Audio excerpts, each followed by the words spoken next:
Shalom and welcome to Israelite Studies. In this video, the precepts used for reading will cover the word topic, unity. The King James Version Bible is the translation of choice. We hope you are thoroughly edified. Psalm 133 verse 1.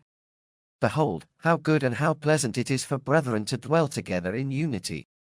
Sirach 25 verse 1. In three things I was beautified, and stood up beautiful both before Elohim and men, the unity of brethren, the love of neighbors, a man and a wife that agree together. Ephesians 4 verse 3. Endeavoring to keep the unity of the Spirit in the bond of peace.